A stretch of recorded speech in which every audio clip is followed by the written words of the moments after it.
Hi everyone, this is Anam. Welcome to Global Online NEET. So आज के इस video में हम नीट 2024 के लिए हम देखने जा रहे हैं रैंक वर्सेस मार्क्स, एक एक्सपेक्टेड मार्क्स वगैरह और रैंक के बीच में किस तरीके से आपके किस मार्क्स पर कितना रैंक आएगा। तो ये एक एक्सपेक्टेशन है हमारा कि किस तरीके से आपका 2023 में था उसको एनालाइज कर कर आपका जो 2024 नीट का एग्जामिनेशन था उस पेपर को एनालाइज कर कर हमने बस एक लिस्ट बना रखी है।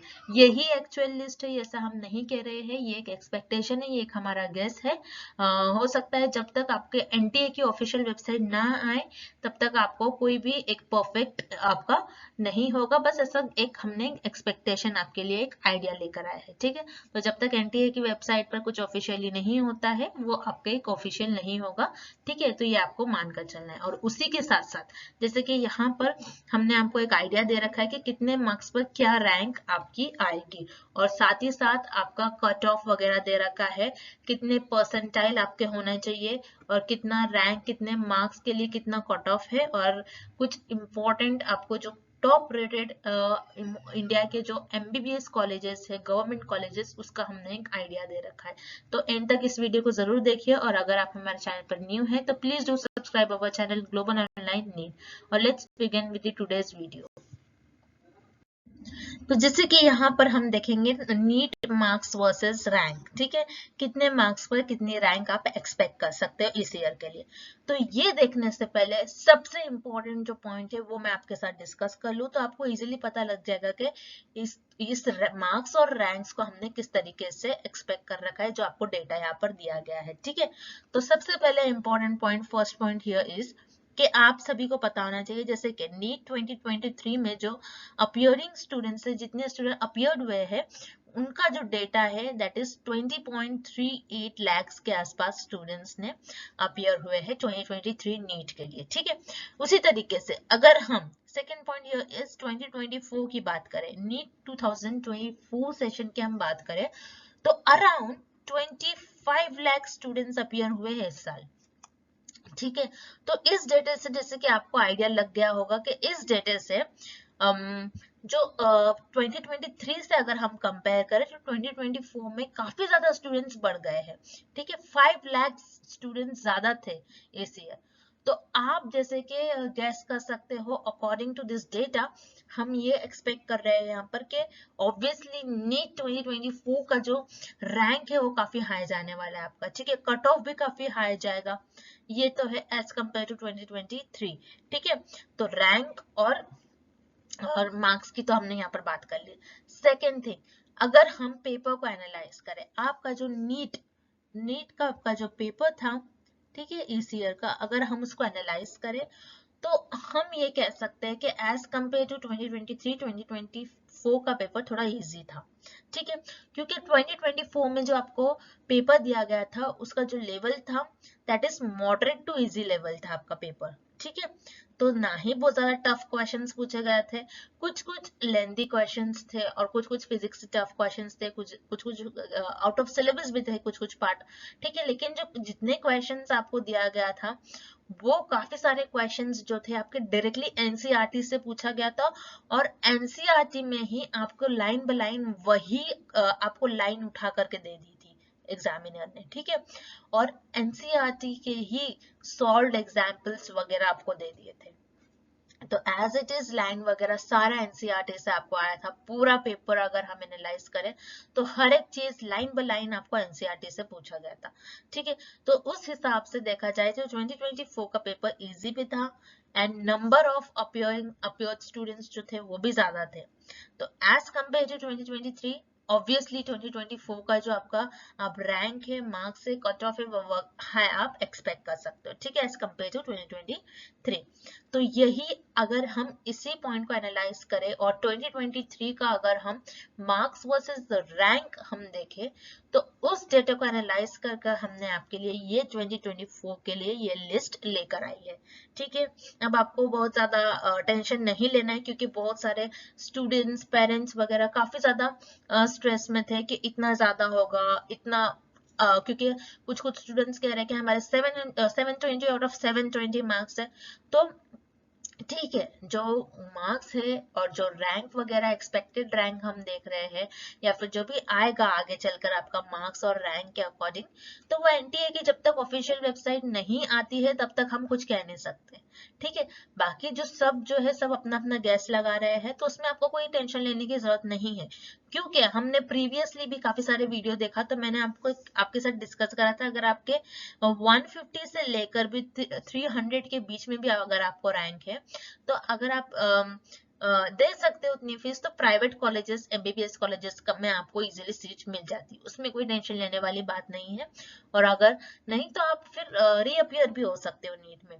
ठीक है, तो आपको बहुत ज्यादा डिप्रेस नहीं होना है। ठीक है, अब रही बात आपकी नीट 2024 के एक्सपेक्टेड कट ऑफ क्या होगा। ठीक है, तो जैसे कि यहाँ पर मार्क्स की लिस्ट हमने दे रखी है, तो मान लीजिए आपके 610 से 720 के बीच में अगर मार्क्स आपके लाइक कर रहे हैं, तो हम रैंक एक्सपेक्ट कर सकते हैं कि आपकी 1 to 1557 रैंक, ठीक है, ये रैंक आ सकती है आपकी। तो ये जो रैंक है, ये रैंक आप कह सकते हो सेफेस्ट रैंक है फॉर एमबीबीएस। ठीक है, ये जो रैंक है, ये आप इसको सेफेस्ट रैंक कह सकते हैं एमबीबीएस के लिए। ठीक है, आपको इजीली कोई भी गवर्नमेंट कॉलेज मिल जाता है। ठीक है, फिर उसके बाद जो हमारे मार्क्स आती है, मार्क्स का रेंज जो आएगा आपका नीट स्कोर। ठीक है, नीट स्कोर जो होगा आपका यहाँ पर 530 से 609। ठीक है, तो अगर इसके बीच में रैंक आ रहा है, सॉरी मार्क्स आ रहा है, आपका स्कोर आ रहा है, तो रैंक आपके 19141 टू 60853। ठीक है, इनके बीच में आपका रैंक आ जाएगा। तो ये भी कुछ बुरा स्कोर नहीं है। अगर ये स्कोर आपका आ रहा है, तो ये जो रैंक है, इसमें आपको बीडीएस गवर्नमेंट कॉलेजेस मिलने के काफी ज्यादा चांसेस है। और कोई कोई स्टूडेंट्स इतने रैंक में भी उनका एम होता है कि हमें बीएमएस करना है, बीयूएमएस वगैरह में सीट, तो आपको तो इजीली मिल जाएगा। ठीक है, but for BDS and for MBBS government colleges, तो ये दो अगर रैंक के बीच में आपके रैंक आ रहे हैं 600 से लेके 720 या फिर 530 से लेके 720 के बीच में, तो आपको जनरली आपको एमबीबीएस और बीडीएस कॉलेजेस की गवर्नमेंट सीट इजीली मिल जाती है। ठीक है, देन नेक्स्ट इज 400 से लेके अगर 529 तक आपके मार्क्स आ रहे हैं, तो आप ये रैंक एक्सपेक्ट कर सकते हो, दैट इज 60860 यानी समथिंग 6000 से 177800। ठीक है, ये रैंक आप एक्सपेक्ट कर सकते हो। ठीक है, तो इस तरीके से आप रैंक एक्सपेक्ट कर सकते हो। उसी के बाद जैसे कि आप यहाँ पर देख सकते हो 300 to 400 समथिंग, 399 दैट इज 400। तो 300 से अगर हम 400 की बात करें, तो रैंक यहाँ पर 9226। ठीक है, तो ये इसमें आप लेकर के 32,000 तक, ठीक है, यानी 32,000 तक आप यहाँ पर देख सकते हो रैंक। ठीक है, देन उसके बाद 250 से लेकर 300 अगर मार्क्स आपका आ रहा है, तो 32,20702। ठीक है, उसी तरीके से 41,000 एंड समथिंग जो नंबर आगे दिया है, तो उसके इन नंबर्स के बीच में आपकी रैंक आ सकती है। उसी के साथ साथ 200 to 250 के बीच में आप रैंक देखो, तो 420134 to 540347। ठीक है, ये रैंक आप एक्सपेक्ट कर सकते हो। देन उसके बाद आपके अगर 150 से 200 के बीच में आ रही है, तो दैट इज 54,493 से लेकर 71,354। ठीक है, तो इस तरीके से ये रैंक के लिए ये स्कोर अगर आपका आ रहा है, तो इस तरीके से आपकी रैंक होगी। उसी तरीके से अगर आपका 100 to 150 के बीच में अगर आपका रैंक आ रहा है, तो 71,503 ठीक है, तो ये समथिंग 71,000 से 99,000 तक की आपका रैंक आएगा। और इससे लोएस्ट जो होगा 0 to 99 या फिर 0 to 100, तो आपका इस तरीके से अबव 1 लाख के आसपास आपका रैंक जाता है। ठीक है, तो जैसे कि अगर मैंने कई बार आपको बताया कि 150 से लेकर या फिर 100 भी आपका है, तो कुछ कुछ कॉलेज आपको प्राइवेट मिल जाते हैं, जैसे BAMS, ठीक है, BMS वगैरह, BVMS वगैरह, BHMS वगैरह आपको कॉलेज मिल जाते हैं, ठीक है, अगर ये रैंक है तो। और या फिर 0 to 100 अगर आपके रैंक है तो फिर भी कई बार ये भी होता है जो आपके स्ट्रे वैकेंसी राउंड होती है, ठीक है। मैंने क्योंकि काउंसलिंग वाला जो वीडियो बनाया उसमें भी आपको बताया है, स्ट्रे वैकेंसी जो राउंड होती है जो कि ऑफलाइन मोड में होती है, हर एक स्टेट का होता है, ठीक है। तो आप उसमें अपीयर होकर उस काउंसलिंग मोड में भी, जैसे स्ट्रे वैकेंसी राउंड में भी आप जा रहे हो, तो अगर कोई सीट, कभी कभार सीट खाली हो जाती है, कभी कभार बच्चे जो होते हैं, बहुत सारे स्टूडेंट्स का एम MBBS से होता है, तो काफी सारे सीट्स आपको मिल जाते हैं वैकेंट। तो अगर आप स्ट्रे वैकेंसी राउंड में जाते हो तो आपको ये सब कॉलेज इजीली मिल जाते हैं, अगर आपकी 0 to 100 के बीच में भी आपका नीट स्कोर आ रहा है, ठीक है। तो ये सारे था आपका मार्क्स और एक्सपेक्टेड रैंक अकॉर्डिंग टू हमने जो 2023 को एनालाइज कर और 2024 के पेपर को हमने एनालाइज कर ये एक मार्क्स वर्सेस रैंक का एक्सपेक्टेशन दिया है आपको, ठीक है।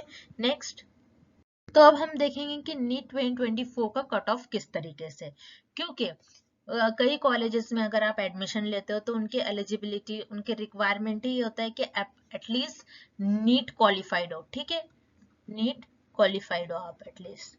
तो कई कॉलेजेस में अगर आप एडमिशन लेते हो तो इंफॉर्मेशन ब्राउचर वगैरह आप उन कॉलेजेस का आप चेक करिए, तो उसमें you will get this point के the candidate must be NEET qualified, ठीक है। नीट क्वालिफाइड का मतलब ही होता है कि आपके जो नीट स्कोर है ये रेंजेस के बीच में लाया करे, ठीक है, जिस तरीके से हमने टेबल में बता रखा है। तो नीट क्वालिफाइड होते हैं तभी आपको कुछ कुछ कॉलेज में एडमिशन मिलता है, अगर आप नीट क्वालिफाइड नहीं हो, उन नीट स्कोर के बीच में अगर आपका नीट स्कोर नहीं आ रहा है उस रैंक के बीच में, तो आपको एडमिशन जनरली नहीं मिलता है उन कॉलेजेस में, ठीक है। तो यहाँ पर जैसे कि हम देखेंगे एक्सपेक्टेड कट ऑफ क्या होगा नीट 2024 का, तो हमने कैटेगरी वाइज लिख रखा है, परसेंटाइल लिख रखा है, ठीक है। तो जैसे कि हम देखते हैं सबसे first general category, general category में जो नीट 2024 का कट ऑफ परसेंटाइल है दैट इज 50%, ठीक है, जिसमें आपका जो नीट स्कोर है वो 130 से लेकर 720 के बीच में अगर आ रहा है तो यू विल कॉल कि आप नीट क्वालिफाइड हो, ठीक है। आप इस तरीके से हो गए कि आप नीट क्वालिफाइड हो, ठीक है। तो अगर 130 से आपके कुछ कम मार्क्स आ रहा है तो उस केस में आप क्या कहलाओगे कि आप एक नीट क्वालिफाइड नहीं हो। और कई कॉलेजेस में, ज्यादा करके तो गवर्नमेंट कॉलेज में ये क्राइटेरिया होता है कि आप नीट क्वालिफाइड होना चाहिए, ठीक है, और सेमी गवर्नमेंट कॉलेजेस में ये क्राइटेरिया होता है। बाकी प्राइवेट कॉलेजेस में इतना नहीं होता है, लेकिन कुछ कुछ कॉलेज फिर भी रखता है कि हमारा स्टूडेंट्स जो है नीट क्वालिफाई होना चाहिए, ठीक है। तो उस केस में आपका ये रेंज आना चाहिए। अब जैसे कि जर्नल में फिजिकल हैंडीकैप जो स्टूडेंट्स है उनका 45th परसेंटाइल होगा, ठीक है।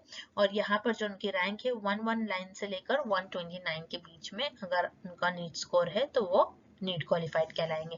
देन उसके बाद SC ST OBC का अगर हम बात करें तो इन तीनों कैटेगरी वाले स्टूडेंट्स का जो परसेंटाइल जो कट ऑफ होगा दैट इज 40%, ठीक है। और रैंक जो है, सॉरी, नीट स्कोर जो है वो होगा 105 से 129 के बीच में। देन उसके बाद SC OBC और फिजिकल हैंडीकैप जो है उनका होगा 40th परसेंटाइल, ठीक है, यानी 105 से लेकर 118 के बीच में आपका नीट स्कोर होगा। उसी तरीके से ST फिजिकल हैंडीकैप स्टूडेंट्स का होता है अगेन 40th परसेंटाइल, ठीक है।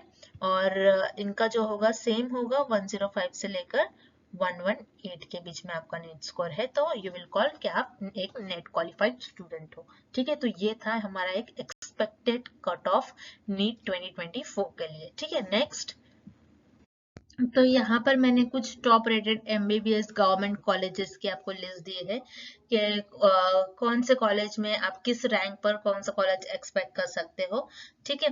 तो जैसे कि फर्स्ट कॉलेज है एम्स दिल्ली, ठीक है, जैसे कि ज्यादा टॉपर्स जो स्टूडेंट्स होते हैं वो एम्स दिल्ली में ही जाते हैं ज्यादा करके।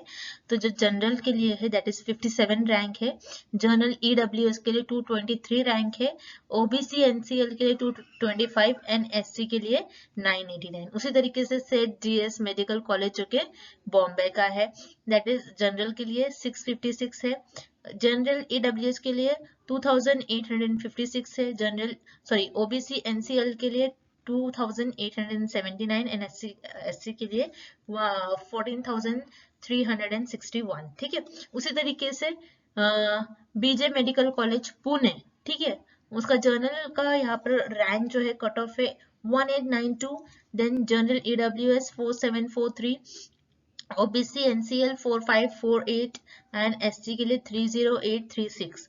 ठीक है, उसी तरीके से जिम्पर पौंडचेरी, ठीक है, पौंडचेरी, तो ये जो कॉलेज है इनका जनरल कट ऑफ है that is 277, then general EWS का 1350, ओबीसी एनसीएल का 591 एंड एससी का 3630। उसी तरीके से एसएमएस मेडिकल कॉलेज जयपुर का कॉलेज है, ठीक है, 1075 general, 20134 general EWS, then OBC NCL 1888 and SC के लिए 18444। उसी तरीके से मौलाना आजाद मेडिकल कॉलेज जो कि न्यू दिल्ली का है, ये भी न्यू दिल्ली का काफी रेप्यूटेड कॉलेज है, काफी फेमस पॉपुलर कॉलेज है। तो इसमें जर्नल कैटेगरी के लिए 85, जनरल ईडब्ल्यूएस के लिए 321, ओबीसी एनसीएल के लिए 397 एंड एससी के लिए 12,025, ठीक है, सॉरी 1225। उसी तरीके से बीजे मेडिकल कॉलेज जो कि ये अहमदनगर का है, ठीक है, देन जनरल के लिए 714, ईडब्ल्यूएस के लिए 2079 एंड ओबीसी एनसीएल के लिए 2345 एंड एससी के लिए 2267। उसी तरीके से एम्स भुवनेश्वर, ठीक है, वहां का कट ऑफ है जनरल के लिए 491, जनरल ईडब्ल्यूएस के लिए 1617, उसी तरीके से ओबीसी एनसीएल के लिए 1017 एंड एससी के लिए 6199। उसी तरीके से कोलकाता मेडिकल कॉलेज जो कि कोलकाता में लोकेटेड है, जनरल के लिए 2103, जनरल ईडब्ल्यूएस के लिए 4593 एंड ओबीसी एनसीएल के लिए 3961 एंड एससी के लिए 14792। देन वीएमसीसी एंड यहाँ पर है सफदरजंग मेडिकल कॉलेज जो कि और हॉस्पिटल जो कि न्यू दिल्ली में है, ठीक है। तो ये कॉलेज जो है यहाँ पर जनरल के लिए 107, ईडब्ल्यूएस के लिए 338, ओबीसी एनसीएल के लिए 461 एंड एससी के लिए 2800, ठीक है। उसी तरीके से एम पटना, ठीक है, एम्स पटना का है, जनरल के लिए 1417, ईडब्ल्यूएस के लिए 2239, ओबीसी एनसीएल के लिए 2085 एंड एससी के लिए 15079, ठीक है। तो ये कुछ टॉप मोस्ट पॉपुलर कॉलेज है इंडिया के एमबीबीएस गवर्नमेंट कॉलेजेस है। तो आपके लगभग जैसे कि अगर आप देखो 1 से लेकर, अगर आपका ऑल इंडिया रैंक 1 से लेकर 6-7,000 के बीच में अगर आपका रैंक है, या फिर हाँ समथिंग 6,000 तक, या फिर 3-4,000 के बीच में अगर आपका रैंक है, तो आपको ये कॉलेजेस टॉप जो मोस्ट पॉपुलर गवर्नमेंट कॉलेजेस है ये आपको इजीली मिल जाएगा, ठीक है। सो दैट्स इट स्टूडेंट्स, और ये तो कुछ इम्पोर्टेंट टॉपिक था आपके लिए जिससे कि आपको आइडिया लग जाए कि आपको किस कट ऑफ पर, किस रैंक पर कौन सा कॉलेज मिल जाएगा, बस आपको एक ओवरव्यू था। और इसके अलावा भी आपको कुछ कॉलेजेस का आपको चाहिए, या फिर कुछ डिग्रीज का, जैसे बीएमएस, बीडीएस वगैरह, बीएससी नर्सिंग वगैरह, किसी भी स्टेट का चाहिए तो आप हमें कमेंट करिए, आपके कमेंट पर हम वीडियो लेकर आएंगे। और अगर आप हमारे चैनल पर न्यू है तो please do subscribe our channel Global Online NEET, and thank you for watching this video.